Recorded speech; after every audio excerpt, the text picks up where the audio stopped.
হরিকথা মনোরঞ্জনের জন্য নয়, হরিকথা শুদ্ধ ভক্তির জন্য, প্রেম প্রাপ্তির জন্য। কাহিনীর আরেকটি বিষয় হলো, মা তার শিশু সন্তানকে কাহিনী বলেই ঘুম পাড়ায়। আজও এই রীতি আছে। মা তার সন্তানকে কাহিনীর দ্বারা ঘুম পাড়ায়। ভাগবত কথা কাহিনী নয়, কারণ ভাগবত কথা অনন্ত জন্মের অচৈতন্য ঘুমন্ত জীবকে জাগিয়ে দেয়। কাহিনী নয়, ভাগবত জাগিয়ে দেয়। হরিকথা কথা নয়। এই জন্য আমাদের সতর্ক থাকতে হবে, ভাগবত কোনো কাহিনী বিষয়ক কালক্রমে ঘটে যাওয়া ঘটনা নয়। হরিকথা কি বলা হয়েছে না, কম ধাতু থেকে কথা শব্দ নিষ্পন্ন হয়। কম কম ধাতু মানে সুখয়ম স্থয়পতি ইতি কথ ইতি কথম। অর্থাৎ হরিকথা, কৃষ্ণকথা, ভাগবত কথা আমাদের পরম অনির্বচনীয়, অকল্পনীয়, পরম মাধুর্যময় সুখ বা চমৎকারিত্ব, আনন্দে আমাদেরকে পৌঁছে দেয়। এরই নাম কথা। আবার বলি, অনির্বাচনীয়, অপার্থিব। কি রে বাবা, বারবার কি করে, শব্দযন্ত্র ঠিক করতে পারে না, রেখে দাও একভাবে। জয় শ্রী রাধে। এইভাবে থাক, এগুলো আগে নির্ণয় করতে হয়। তো অনির্বচনীয়, অকল্পনীয়, মাধুর্যময়, পরম চমৎকারিত্ব, সুখম স্থপয়তি, সেই পরম আনন্দ ঘন সুখেই আমাদের স্থাপন করায় হরিকথা। এই জন্য আসুন আমরা ভাগবত, এই বীর্যবতী মহামাধুর্যময় হরিকথা, কাজ করছে না সাউন্ড, মাধুর্যময় হরিকথা আমরা শ্রবণে মনোনিবেশ করি। ভক্তির ক্রম, ধ্যান দিন, যা হয় হোক, ভক্তির ক্রম, অর্থাৎ ভাগবত ভক্তির সূচনা বা ক্রম শুরু হয় কখন? আমাদের জীবনে ভাগবত ভক্তির ক্রম বা সূচনা, মাঙ্গলিক সূচনা কখন হয়? এটি শ্রবণ দিয়েই, হরিকথা শ্রবণ দিয়েই ভক্তির ক্রম আমাদের জীবনে সূচনা হয়, শুভ সূচনা হয়। এই জন্য হরিকথা প্রেম ভক্তি প্রাপ্তির, ভগবত প্রাপ্তির সূচনা, সোপান, প্রথম সোপান। হরিকথা আমাদের জাগিয়ে দেয়। ছিল গুরু মহারাজের সাধুমুখে হরিকথায় একটি ভূমিকাতে মহাত্মা অনুভবী ভাগবত আচার্য লিখেছেন, ভগবানকে আমরা সবাই খুঁজছি, অন্বেষণ সকলেই করছি। কেউ বা নির্জল উপবাস থেকে, কেউ ফল আহার করে, কেউ দুগ্ধ আহার করে, কেউ পূজা থেকে পরিক্রমায়, কেউ তীর্থ থেকে তীর্থন্তরে, কেউ ব্রত থেকে মহাব্রতে, সকলেই এই অন্বেষণ করে হরিকেই খুঁজছেন, কৃষ্ণকেই অন্বেষণ করছেন, ভগবানকেই অন্বেষণ করছেন।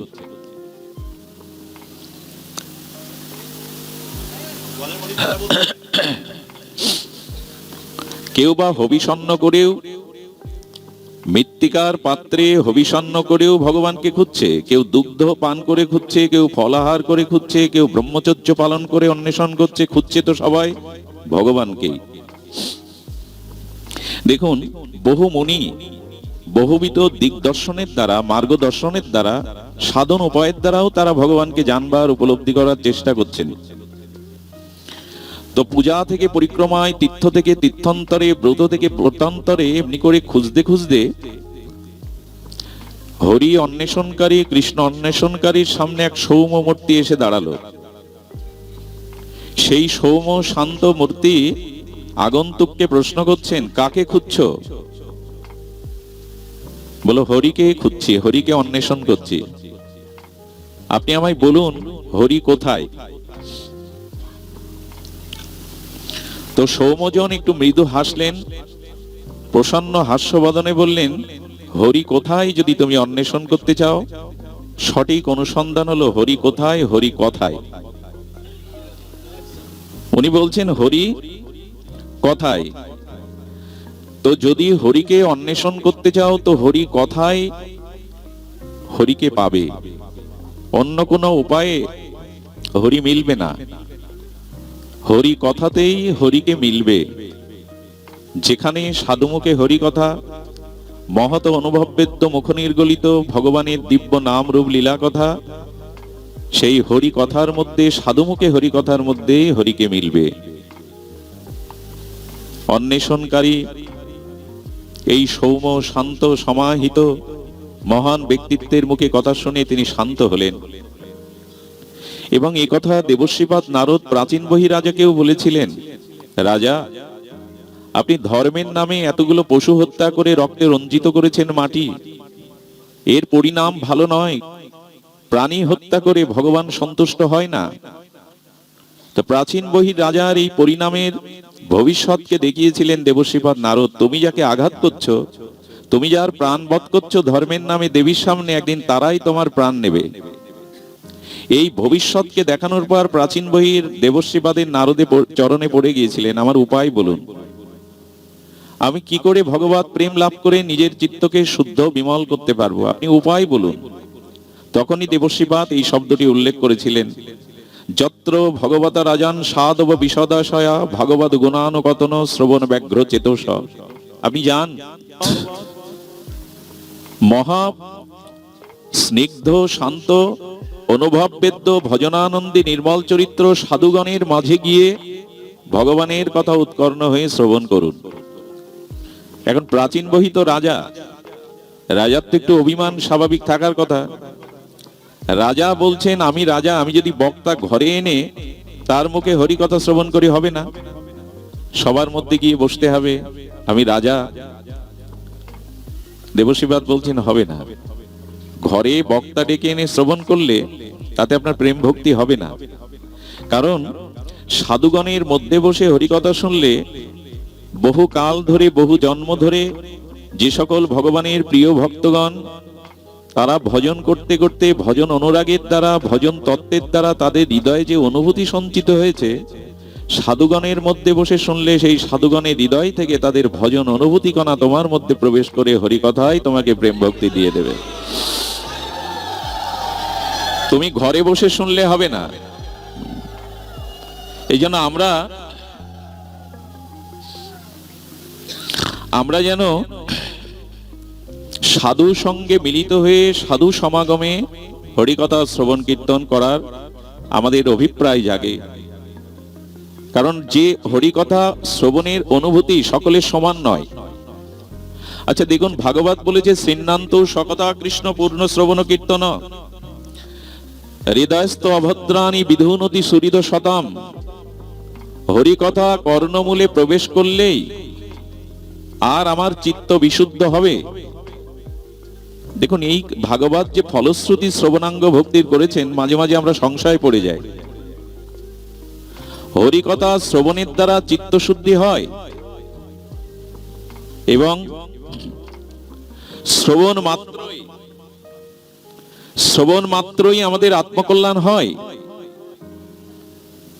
হরি কথার দ্বারা হরি আমাদের হৃদয়ে অবরুদ্ধ হয়ে যান, সদ্য হৃদয় অবরুদ্ধতি। হরিকথা শ্রবণের আগ্রহ জাগলেই হরি হৃদয় অবরুদ্ধ হয়ে যান। এই যে ফলশ্রুতি, একদিনের কৃষ্ণ কথা কৃষ্ণ প্রেম ও সায়রে আমাকে ডুবাতে পারে, প্রেম ভক্তি দানে সমর্থ। কিন্তু এই যে হরিকথা আমরা শুনছি দিনের পর দিন, বছরের পর বছর, আমাদের সে ফলশ্রুতি কই? দেখবেন ঘুমন্ত মানুষের, এইগুলো এখন করতে যেও না, এগুলো ভাগবতে বিঘ্ন হয়, এগুলো আগে এসে এখানে রাখবে। জয়রাধে, বস বস বস।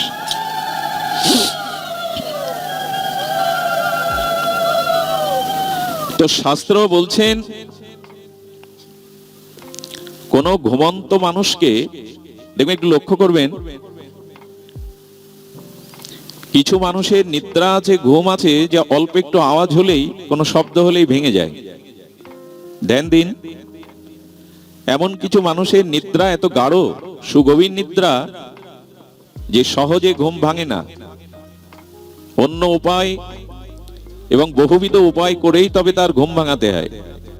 আমরা তো রামায়ণে দেখেছি, কুম্ভকর্ণের ঘুম ভাঙানোর জন্য বাজি বাজনা মাইকও লাগানো হলো। কারো ঘুম অল্প শব্দ হলেই ভেঙে যায়, কারো ঘুম এত সুগভীর সহজে ঘুম ভাঙে না। আর কিছু লোকের ঘুম আছে, ঘুম ভাঙে বটে, ডাকলে উঠেই আবার ঘুমিয়ে পড়ে। হরিকথা আমরা যারা শুনি আমাদেরও এই লক্ষণ। কারো কারো একদিনের হরিকথায় আত্মচেতনা এসে যায়, ভগবত ভক্তির অতিমতি এসে যায়, একদিনেই অল্প ডাকেই ঘুম ভেঙে যায়। আমার মতো কিছু অভাগা জীব আছে যারা বহুদিন ধরে হরিকথা শুনছে, কিন্তু বহু ডাকাডাকিতেও ঘুম ভাঙে না তাদের।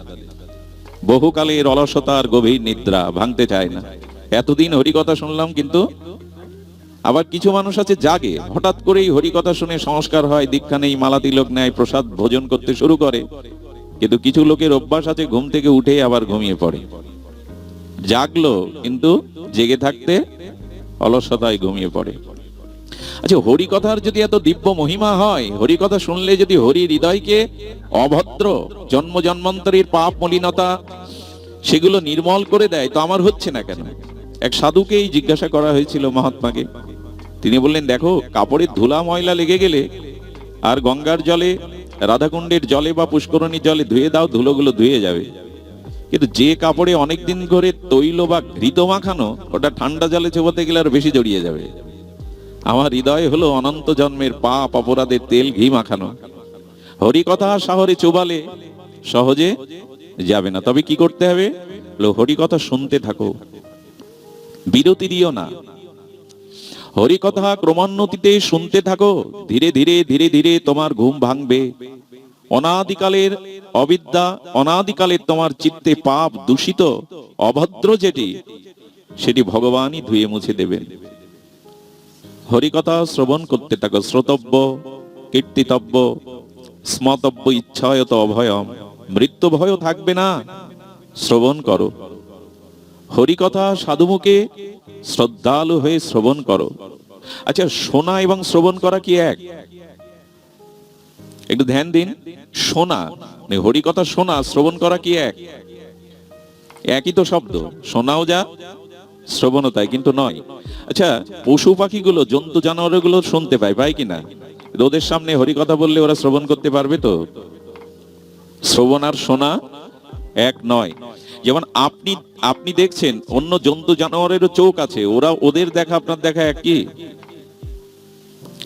কারণ মানুষ যখন হরিকথা শ্রবণ করে, তখন সেই হরিকথার প্রতি শ্রদ্ধা এবং বিশ্বাস দিয়ে সে কথা গ্রহণ করে। একে বলে শ্রবণ। যে শ্রবণের মাধ্যমে শ্রদ্ধা এবং বিশ্বাস অটুট ভাবে যুক্ত হয়, তাকে বলে শ্রবণ। কারণ পশু পাখিরাও শোনে, ওদেরটা শ্রবণ নয়। আমরাও শ্রীবিগ্রহ দর্শন করি, কিন্তু ওখানে শ্রদ্ধা থাকে, বিশ্বাস থাকে। আর শ্রদ্ধা বিশ্বাসের সহিত দেখাকে দর্শন বলে। জন্তু জানোয়াররা দেখে, দর্শন করতে পারে না। এই জন্য হরিকথা শুনতে হবে শ্রদ্ধা এবং বিশ্বাস সংযুক্ত করে। ওই যে বললাম, এটা কাহিনী নয়। পথ সুখম স্থপয়তি, যা শ্রবণ করলে আমার চিত্তমন অনির্বচনীয় আর পরম আনন্দময় চমৎকারিত সুখে আমার চিত্ত সুখের দ্বারা ভাসমান হবে। সেই অনন্ত ভগবানের নাম রূপ লীলা অনির্বাচনীয় সুখ সাগরে ভাসিত হবে, ভাসমান হবে। এরই নাম কথা। এবং দেখুন, আমরা যে শ্রবণের কথা বললাম, এই শ্রবণ যদি শ্রদ্ধা এবং বিশ্বাসের সহিত হয়, তখনই আপনার জীবনে ভক্তির পথ শুরু হয়। ভগবানের সাথে আমাদের সাক্ষাৎকার গুরুদেব করিয়ে দেন, সেটাও শব্দের দ্বারা। আমরা জীবনে যা কিছু প্রাপ্ত হই তা শব্দের দ্বারাই। এই জন্য এই শব্দ ব্রহ্ম, এই রস ব্রহ্ম, সাক্ষাৎ ভগবানের অক্ষর বাগময়ী শ্রী, এই হরিকথায় আমাদের কর্ণে প্রবেশ করে ভক্তিকে জাগিয়ে দিতে পারে। এই জন্য সমস্ত নিখিল শাস্ত্র এই হরিকথা শ্রবণের উপরেই আমাদের বারবার জোর দিয়েছেন। শ্রবণ করো, ছিন্নান্তু সকতা কৃষ্ণপূর্ণ শ্রবণ কীর্তন। অভদ্র যা কিছু তা চলে যাবে, শ্রবণ করো। আচ্ছা, লক্ষ্য করুন, শ্রবণ করলেই ভগবানের প্রীতি হবে না। অনেকেরই হয় না, মাদিষ্য জীবের হয় না। কেন হয় না? আচ্ছা, আমাদের কর্ণে শত্রুর কথাও শুনি আমরা, আমার প্রিয় বান্ধব মিত্রর কথাও শুনি।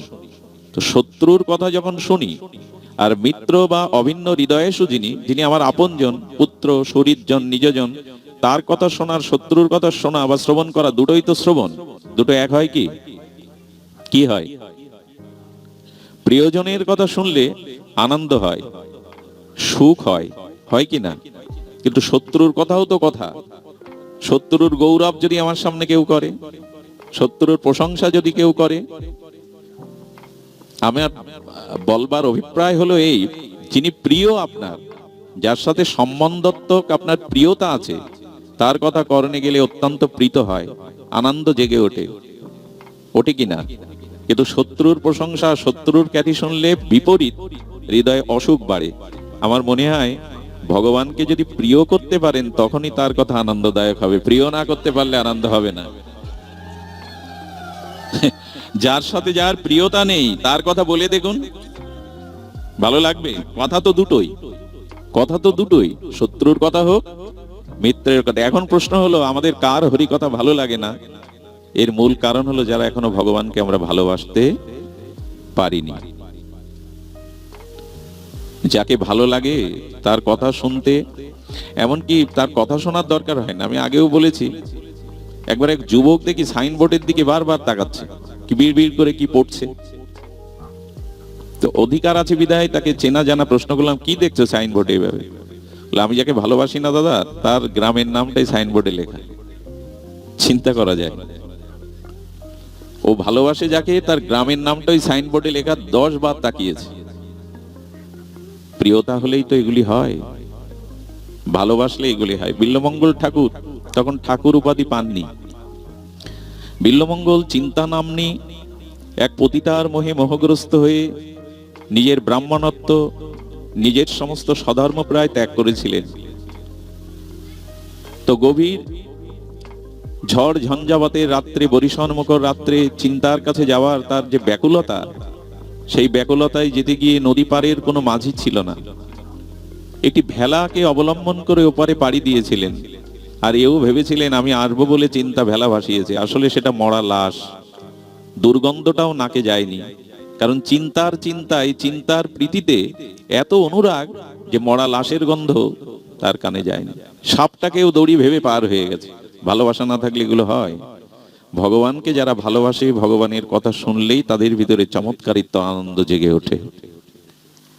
এই জন্য মহাত্মারা বলেছেন, সাধনার প্রথম পর্বে হরিনামটা বেশি করে করতে হয়। শ্রী হরিনামটা নিলে চিত্ত শুদ্ধ হয়, আর চিত্ত শুদ্ধ হলেই ভগবানের প্রতি প্রিয়তা যখনই আসে তখন তার কথাতে আমার প্রীতি হয়। এই জন্য নিবেদন করব, আচ্ছা ভগবানের প্রতি প্রীতি সঞ্চারও হরি কথার দ্বারাই হয়। কেমন জানেন? আচ্ছা, বহুদিন ধরে আপনি যার গুণ বা মহিমা শ্রবণ করছেন, যার গুণ ও মহিমা, যার সচ্চরিত্র, এগুলি বহুদিন শুনতে শুনতে কি জাগে বলুন তো মনে? যার বহু গুণ, যার সুচরিত্র, যার মহা ব্যক্তিত্ব আপনি পুনঃ পুনঃ শ্রবণ করেন, মন কিন্তু তাকে দেখবার জন্য বড় ব্যাকুল হয়, তার কাছে যাওয়ার জন্য বড় ব্যাকুল হয়। তদুপরি ভগবানের মহা মহিমা সাধুমুখে শুনতে শুনতে শুনতে আপনার চিত্তে ভগবানের প্রতি অনুরাগ জন্মাবে। তখন তাকে দর্শনের জন্য, তার কাছে যাওয়ার জন্য আপনার চিত্ত বড় ব্যাকুল হয়ে যাবে, বড় ব্যাকুল হবেই। এই জন্য শাস্ত্রে বলেছেন, সাধুমুখে হরিকথা শ্রবণ করো। এটাই প্রেম ভক্তি লাভের ক্রম। তো আমরা হরিকথা শ্রবণের আজকে কি শ্রবণ করব? বিষয়ী মানুষ ভাগবত প্রসঙ্গে যথার্থ প্রসঙ্গ আনার সক্ষমতা ভজন নাই, তবে এই মুহূর্তে স্মরণ এলো, আসুন আমরা চেষ্টা করি হরিকথা শ্রদ্ধা ভক্তি বিশ্বাস দিয়ে শ্রবণের দ্বারা আমরা ভগবানের প্রতি একটু সমর্পিত হই, যেটা সমর্পণ বলা হয়েছে। আমরা যেটাকে আরো একটু সাধু ভাষায় শরণাগতি বলি। একটু শরণাগতি, এটা সমস্ত সাধনার অন্তিম স্তর। শরণাগতি হলো সমস্ত সাধন মার্গের অন্তিম স্তর। একথা ভগবান সার্বভৌম গীতাতেও শেষে এসে বলেছেন। অর্জুনও শেষে এসে শরণাগতি স্বীকার করেছেন। প্রথমে বলছেন, শিষ্যাস্তেমাং সাধিমাং প্রপন্নম, আমি আপনার শিষ্য, আমার কর্তব্য কর্ম সম্পর্কে ভগবান আপনি নির্ণয় করুন। গোবিন্দ বলছেন যুদ্ধ করো, অর্জুন বলছেন আমি আত্মীয় বধ করে এদের রক্তে রঞ্জিত হয়ে রাজ ক্ষমতা চাই না। আচ্ছা, একদিকে বলছে আমি তোমার শিষ্য হলাম, আর একদিকে গোবিন্দের কথা উনি শুনছেন না যে আমি যুদ্ধ করব না। এটি কি শিষ্য গ্রহণ করা হলো, আনুগত্য গ্রহণ করা হলো? কিন্তু ভগবান শেষে এসে যখন বললেন সর্বধর্মান পরিত্যাজ্য মাম একাং শরণাং ব্রজ, তখন অর্জুনের উত্তর বদলে গেল। অর্জুন তখন বলছেন নষ্ট মোহ স্মৃতিলব্ধা, আমার মোহ নষ্ট হয়ে গেছে, আমি স্মৃতি ফিরে পেয়েছি, এখন করিষ্যে বচনান্তগ, এখন আমি আপনার কথা পালন করব। এই জন্য কর্ণের রথের চাকা মৃত্তিকার অভ্যন্তরে প্রবেশ করলে কর্ণ যুদ্ধ করতে সমর্থ নয়, রথের চাকা তুলবার জন্য চেষ্টায় রত। অর্জুনকে বলছেন, অর্জুন, কোন যোদ্ধাকে বিনা অস্ত্রে বিনা শস্ত্রে তাকে বধ করা উচিত নয়, আমি রথের চাকাটা উত্তোলন করেই তোমার সাথে যুদ্ধে রত হব। অর্জুনও বুঝলেন নিরস্ত্র কর্ণের উপরে কোন যোদ্ধার বা কোন যুদ্ধের নীতি নয় যে তাকে বাণ বরিশন করা। শ্রীকৃষ্ণ হুঙ্কার দিয়ে উঠলেন, এই মুহূর্তে পার্থ ওকে বধ করো। কর্ণের দিকে তাকিয়ে কৃষ্ণ বলছেন, যেদিন দ্রৌপদীর বস্ত্রহরণ হয় সেদিন তোমার ধর্মজ্ঞান কোথায় ছিল কর্ণ? যেদিন ওদের চতুর্গৃহে পুড়িয়ে মারার ব্যবস্থা হয় সেদিন তোমার এই ধর্মজ্ঞান কোথায় ছিল? যেদিন চক্রব্যূহকে অভিমন্যুকে মারা হয়, নিরস্ত্র অভিমন্যুকে, সেদিন তোমার এই নীতি ধর্মজ্ঞান কোথায় ছিল? যার ধর্ম নীতি আদর্শ যে পালন করে না, তার ধর্মের দোহাই দেওয়ার কোনো অধিকার নেই। অর্জুন, এই মুহূর্তে বধ করো। আততায়ীকে বধ করলে পাপ নেই। অর্জুন সেটা শুনলেন। আমাদের জীবনে সমর্পণ বলতে তখনই, মুখে বলবো আমি গোবিন্দ দাস, মুখে বলবো আমি শ্রীগুরুর দাস, অথচ গুরুর বাক্য, ভগবানের বাক্য আমার জীবনে প্রতিফলন হচ্ছে না, তার মানে আমার ভেতরে আত্মসমর্পণ এখনো সমর্পিত ভাব।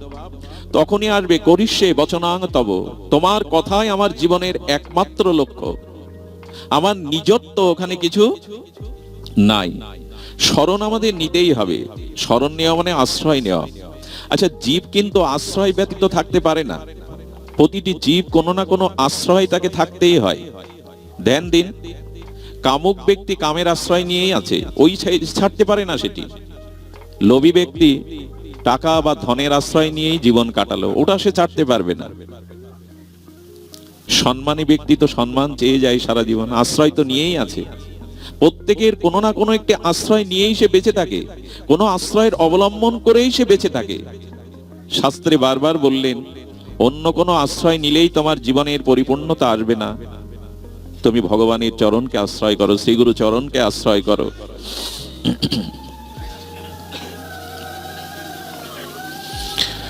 তুমি ভগবানের চরণের শরণাগত হও। সব থেকে সহজ সাধ্য এটাই হলো সাধন শিরোমণি। সাধনার অন্তিম স্তর হলো ভগবানের শরণাগতি হও, ভগবানের আশ্রয় নাও। প্রত্যেকটি মানুষ কোনো না কোনো আশ্রয়ে সে আশ্রিত। গীতা শাস্ত্র, ভাগবত শাস্ত্র বারবার এই কথাই বলেছেন, তুমি ভগবানের আশ্রয় নিয়েই ভজন করো। দেখুন, আশ্রয় বলতে আমরা বহুবার একথা শুনেছি, একটু নির্ভর করুন। আমাদের ভয় আছে, মৃত্যু ভয়, এই সংসার স্খলনের ভয়, পতনের ভয়, কিন্তু ভগবান বললেন যে আমার আশ্রয় নাও। আচ্ছা, ভগবানের আশ্রয় নিতে গিয়ে যদি অন্য কর্ম, ক্রিয়া কর্ম সবকিছু প্রত্যাব্যয় হয়ে যায়, ভগবান বলছেন আমাকে আশ্রয় করে অন্য সবকিছু, এমনকি সব ধর্মই যদি ত্যাগ করো, মা সূচ ভয় নেই, আমি তোমার সমস্ত পাপ হতে মুক্ত করব। কত বড় অভয় বাণীর পরেও আমরা বিশ্বাস করতে পারলাম না, আমাদের নির্ভরতা এলো না। বললেন যে আমার উপরে তুমি নির্ভর করো, আর নির্ভর তো আমাকে করতেই হবে, কারণ আমি অংশী, আমি তোমার অংশী, তুমি আমার অংশ। এবং পৃথিবীতে সব থেকে চরম সত্য হলো তুমি আমার, তুমি আর কারো নয়। যারা তোমায় দাবি করছে তাদের দাবিটা সত্য নয়। আমি দাবি করছি হে জীব তুমি আমার, তিনিই তো দাবি করতে পারেন আমি তো তারই। এই শরণাগতি ধর্ম মানুষকে কোথায় নিয়ে যায় দেখুন। দেখুন, শরণাগতির অভিমান আনলেও আপনার প্রেম ভক্তি হয়ে যাবে, ওই পথে যাবেন। কথাটি ভালো করে শুনুন, শরণাগতির অভিমানও যদি আপনার আসে, কারণ মানুষ যে অভিমানে থাকে সেই অভিমান থাকাতে সে সেই রূপ ক্রিয়া করে। কিছু মনে নেবেন না, আমি ভাগবত আসরে খুব বিনোদ করি না, হাসি ঠাট্টার কোনো কথা বলতেই চাই না। এই আসরটা তেমন নয়, এই ব্যাসপীঠটা তেমন নয়, তবু যদি একটু বলি। আচ্ছা, এখানে কারো বিবাহ, প্রজাপতির নিয়মে নিবন্ধনে বিবাহ স্থির হলো। বিবাহতে যখন বর বেশে তাকে সাজিয়ে টোপর পরে গাড়ি থেকে নামানো হলো, ওই উলোধ্বনি, মঙ্গলধ্বনি, ফুল ছড়াতে লাগলো, তখন দেখবেন বরের দুই পাশে তার সজ্জন থাকে, বন্ধু বা নিজজন থাকে। বর খুব দ্রুত হাঁটে, তখন খুব দ্রুত হাঁটে, পা লম্বা লম্বা করে ফেলে গ্রামে যেভাবে হাঁটে। যদিও ওই অভ্যাসবশত হাঁটে, পাশে যারা আছে বলে, এই তুই বর, তোর হাঁটাতে এখন মস্তিতে হতে হবে, ধীরে ধীরে পা ফেল। তো ও তখন দেখবেন বেশ পায়ে যেন মেহেদি মাখা, ধীরে ধীরে আলু থালু করে হাঁটছে। ও যে বর, এই অভিমানে ওর হাঁটনাটাও পরিবর্তন হয়ে যায়, যায় কিনা? তো তখন ওর হাঁটাটাও পরিবর্তন করে। যে ক্ষত্রিয়, তার ক্ষত্রিয়ের অভিমান চলে আসে। আমি যদি কখনো অভিমানও করি আমি ভগবানের, তখন ভগবানের ভাব আমার মধ্যে প্রকাশ হবে। যদি অভিমানেও বলি ভগবানের আমি, যে যে অভিমানে থাকে সেই অভিমানের ভাবধারা তখন তার মধ্যে চলে আসে। দেখুন আমি গায়ক, তখন গায়কের ভঙ্গিমা চলে আসে। আপনি একবার অন্তত অভিমান করুন আমি ভগবানের, দেখবেন ভগবানের ভাবধারাগুলো আপনার ভিতরে প্রকাশ হতে শুরু করবে। ভিখারিও যদি যাত্রা মঞ্চে রাজার রোল বা পাঠ করে, তখন সে ভিখারির মতো হাঁটাচলা করে না, কথা বলে না। ও জানে আমি ভিখারি যদু শাম, কিন্তু এখানে আমি রাজা, রাজার মতো কণ্ঠস্বর, রাজার মতো চলতে, রাজার মতো অঙ্গভঙ্গিমা করতে থাকে। অভিমানেও যদি বলেন আমি গোবিন্দ দাস, তারপরেও আপনার ভিতরে ভগবানের ভাবধারা প্রকাশ হতে পারে। এই জন্য একটু অভিমান করেও আমাদের যেন বলি আমি সংসারের নই, আমি ভগবানের। আমি ভগবানের যদি এটা আমি মনে করি, তাহলে আমার মধ্যে সেই ভাবধারাগুলো প্রকট হবেই, প্রকাশ হবেই। এই জন্য আসুন, সমস্ত সাধনার সার হলো এই সমর্পিত হওয়া। যো যাকো শরণ লিয়ে সো তাকো রাখো লাজ, উল্টা জলে মছলি চলে বহি যায় গজরাজ। শাস্ত্রতে এটাই বলছেন। এ কথা কত শতবার, কত সহস্রবার আমরা শুনেছি, শুনিয়েছি। মা জলের শরণ ন্যায় বিধায়, জলের প্রবল স্রোতের বিপরীতে মাছগুলো উজানে সাঁতার কাটে। কিন্তু সকলের দেখা মাছ জলের শরণাগত নিয়েই চলে, কারণ মিন বা মৎস্য জল ছাড়া বাঁচে না, জলই তার আশ্রয়, জলই তার জীবন। তাই জলের প্রবল স্রোতের বিপরীতে মাছগুলো আনন্দে সাঁতার কাটতে কাটতে দেখবেন উজানে যায়। কিন্তু পাহাড়ি নদীতে বৃষ্টি হলে, পাহাড়ি নদীতে বৃষ্টি হলে ওই পাহাড়ি নদীর খরস্রোতার স্রোতা হাতি পর্যন্ত ভেসে যায়। হাতি বিপরীত দিকে জলের উঠতে পারে না। কারণ কি জানেন? মাছের শরণ হলো জলের, আর হাতির শরণ হলো ওই পারের জঙ্গলে যাওয়ার। জলের শরণ হাতি নেয় না। হাতির শরণে আছে ওই পারের জঙ্গলে উঠবো, আর মাছের শরণ আছে জলই আমার জীবন। এই জন্য প্রবল স্রোতে হাতি ভেসে যেতে পারে, ছোট ছোট মিনগুলো উল্টো দিকে সাঁতার কাটতে পারে, কারণ মা শরণ নিয়েছে বলে জল তার লজ্জা নিবারণ করছে, তাকে আশ্রয় দিয়েছে। যো যাকো শরণ লিয়ে সো রাখো তাকো লাজ, উল্টা জলে মছলি চলে বহি যায় গজরাজ। এই জন্য শাস্ত্রে বলেছেন শরণ নাও। যদি শরণ নিতে পারো তাহলে তিনি তোমার মান রক্ষা করবেন। শেষের দিনেও হাত বাড়িয়ে তোমাকে নিজ চরণে সরব ধামে নিয়ে নেবেন, ভুল হবে না তার। তবে একটা অনুরোধ করি, অনুরোধটা হাত জোড় করেই করি, গলে কাপড় আছে হাত জোড় করেই করি। জগতে ভগবান শ্রী গুরুদেবের মহতের বৈষ্ণবের শরণ নিন, শরণাগতি নিন, কিন্তু সংসারের অর্থ বলুন, সম্পদ বলুন, একে যদি প্রবল ভাবে এর আশ্রয় নেন তো আপনাকে ব্যথা পেতে হবে।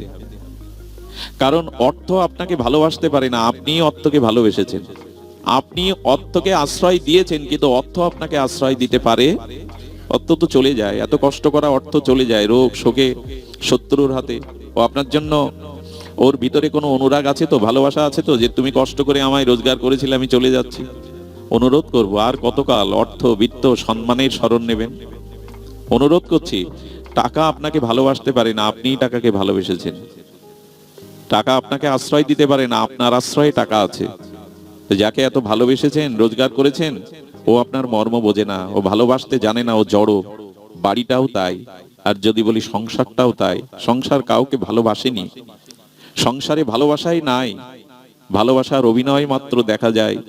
এখানে আসলে নিজেকেই নিজে সকলে ভালোবাসে, আর আপনাকে ভালোবেসেছে এই জন্য, নিজে সুখী হওয়ার জন্য। আপনাকে সামনে রেখে আপনাকে ভালোবেসে সে সুখ পায়, তাই আপনার প্রতি ভালোবাসার অভিনয় করে। এ পৃথিবী ভালোবাসতে জানে না। এ পৃথিবীতে প্রকৃত ভালোবাসা ভগবানের কাছে ছাড়া কারো কাছেই নাই। এই জন্য এই জগতে জড় বস্তুকে ভালোবেসে, বাড়ি গাড়ি সম্পদ অর্থ, একে আমরা ভালোবেসে জীবন কাটালাম। কিন্তু মনুষ্য জীবন, দেখুন এই মনুষ্য জীবনের মান্যতা আমরা এখনো উপলব্ধি করতে পারিনি। মনুষ্য জীবনের মান্যতা যদি উপলব্ধি করতে পারতাম, ভগবানকে ভজন না করে পারতামই না। কারণ মনুষ্য জন্মের মুখ্য উদ্দেশ্য হলো ভগবৎ প্রাপ্তি। অন্য কোনো প্রাপ্তির জন্য আমাদের এই জন্ম নয়। একথা কতবার শতবার সহস্রবার আমাদের কর্ণে গেছে, উপলব্ধি আসেনি। মনুষ্য জন্ম ভগবত প্রাপ্তির জন্য, ভগবত ভজনের জন্য, এটাই মুখ্য।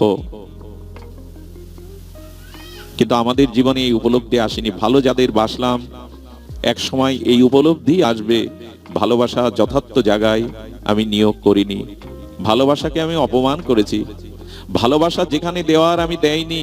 এই জন্য বর্তমান বিশ্বে মানুষ দেখবেন ভালোবেসে আঘাত পেয়ে বলে আর কাউকে ভালোবাসবো না, আর কাউকে মন দেব না। একথা ওই বিদ্রোহ করে, যাকে ভালোবেসেছিল না সেই ভালোবাসাটাই বিদ্রোহ করে বুকের মধ্যে থেকে এই কথা বলিয়ে নেয় আপনাকে, আর কাউকে মন দেব না, আর কাউকে ভালোবাসবো না। কেউ ভালোবাসার মর্যাদাই দিতে পারে না, দিবে তো না। এই জন্য ভগবান বলছেন ভালোবাসাটুকু আমায় দাও, আশ্রয় নিতে হয় তো আমায় নাও। আমি প্রকৃত আশ্রয় তত্ত্ব, আর কেউ আশ্রয় তত্ত্ব নয়। এই জন্য জীবনে ভাগবত থেকে এইটুকু উপলব্ধি করতে হবে যে আসুন ভগবানের চরণে শরণাগতি হলো আমাদের সব থেকে সহজতর, স্বাভাবিকতর, শ্রেষ্ঠ প্রেম ভক্তি ভগবান লাভের উপায়। ভগবান লাভের এটাই উপায়। এই জন্য শরণাগতি সম্পর্কে আমরা বহু শ্রবণ করেছি। দেখুন একবার আমাদের তিনি জন্মন্ধ, তো জন্মন্ধ এই সাধু 7 বার তীর্থ পরিক্রমা করেছে, গয়া, কাশী, প্রয়াগ, 7 বার অন্ধ ব্যক্তি, তাও সাথে কাউকে নেয়নি।